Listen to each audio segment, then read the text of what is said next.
Hello everyone, welcome to Scott Reviews Things in 4.5 minutes. And what am I looking at this time? Well, I've got another Archie's. On this channel, I reviewed Archie Meets the Punisher, Archie Meets the Monkeys, Archie Meets Batman 1966, and now we're going with Archie versus the Predator. Hardcover book. So to start off, this was my least favorite of all the Marchie crossovers. The Archie with Batman 66 and the Monkeys, those work out. Those were like all in the same time frame. So it looks like that would be a legitimate crossover. And even though the Punisher is a dark character, at least he's a comic book character. So this, we get the Predator. And first of all, I just want to say, they make the characters unlikable. Even Jughead, Archie, Betty, Veronica, Jughead, they make all the characters just like a little unlikable. It's like, these are not the characters I remember. Maybe they're updating them. This was in 2014, I believe this came out, 14 or 15.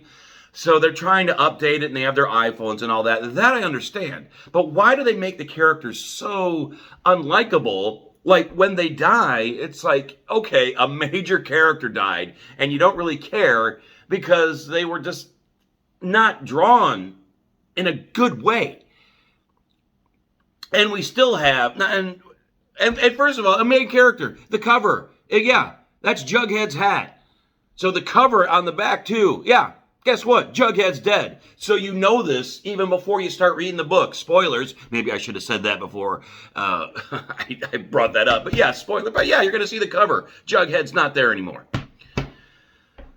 And we also have, first of all, way too many characters. We have way too many characters besides our top, the top five: Archie, Betty, Veronica, Jughead, and Reggie. We have those, but then we have a ton of characters on there. And the only reason those characters in there is to get killed off. So there's just like a high body count. There's a high body count in this comic. I will give it that. It doesn't shy away from the violence. It doesn't shy away from the gore. You see people's heads getting, spines getting ripped out like it does in the movie. And we still have this, Betty and Veronica are fighting over Archie. Could we please get over that, all right? I know that back in the 50s, when this came out, and even in the 60s, it's like, oh, man, these women need Archie, okay? These women do not need Archie. Because you know why these women do not need Archie? Because this should not be Archie versus the Predator. It should be Betty and Veronica versus the Predator. Because Betty and Veronica are the ones that step up at the end of the comic. I will give the comic credit for that. Betty and Veronica are the actual heroes of this comic book series.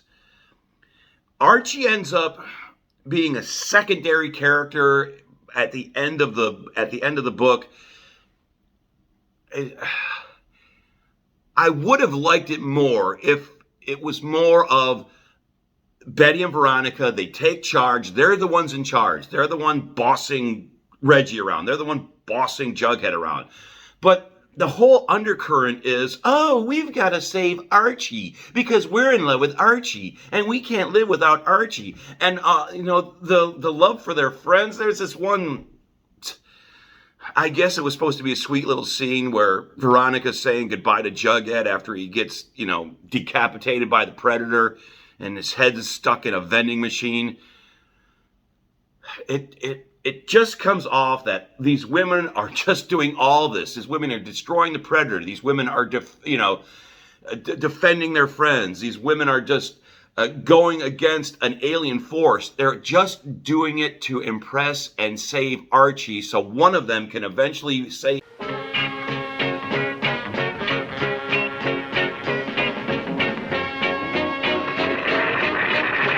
We interrupt this music for a special announcement.